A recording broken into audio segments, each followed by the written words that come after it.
Jeg vil nu vise, hvordan man hækler kontrastkanten på Diandina skarf. Man skal hækle 2 omgange, og det her det er den første omgang, som man kan se hernede.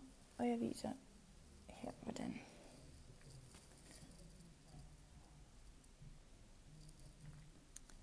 Det handler om at finde den yderste I-cord kant, og det er næsten nemmest, hvis man lige kigger oppefra.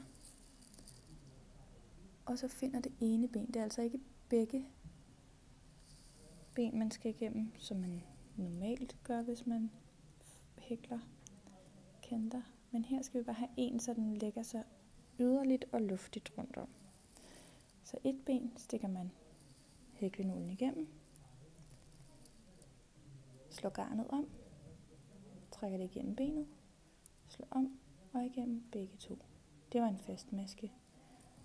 Så skal man lave en luftmaske. Det er bare at slå om og igennem. Og det er det, man gentager hele vejen rundt. Så nu finder jeg det næste ben.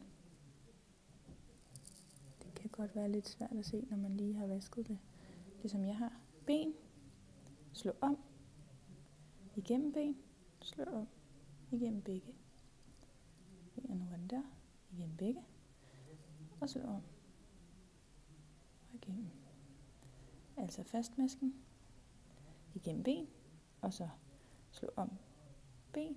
Slå om. Begge. Og luftmasken. Slå om og igennem. Så handler det om hele tiden lige at holde øje med, at det er luftigt nok til at give sig langs kanten, men også stramt nok til stadig at lægge sig, så det følger hele vejen rundt. Nu har jeg hæklet første omgang langs hele kanten af tørklædet, og skal binde over med en kædemaske. Kædemasken laves ved at stikke ind under den første hæklede maske, træk garnet ud igennem, og træk det videre ud igennem. Så er der bundet fint over. Nu har jeg lavet hele første hækleomgang langs Ondina skarfkanten, og skal til at hækle den anden vej. Og det gør jeg ved at hækle en hel omgang den anden retning, altså mod højre i stedet for venstre langs kanten.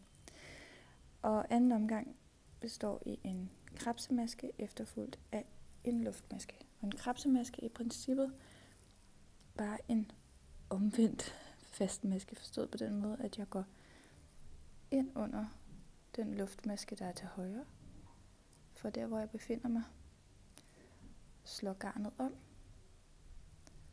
trækker det ud, så jeg nu igen har 2 på, slår om og trækker igennem. Og så skal jeg lave en luftmaske igen. Så går jeg videre og ser, hvor havde jeg næste luftmaskehul. Det har jeg her.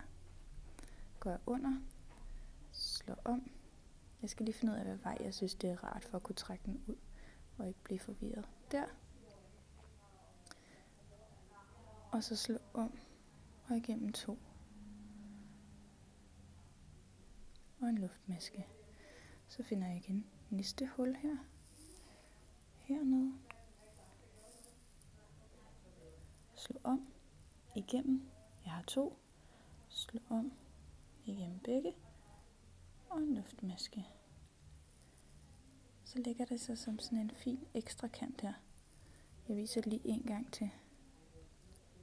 Næste luftmaskehul, det er her.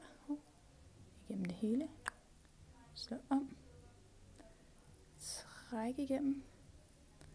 Nu er der 2 på pinden. Slå om. Igennem. Og en luftmaske. Slå om igennem.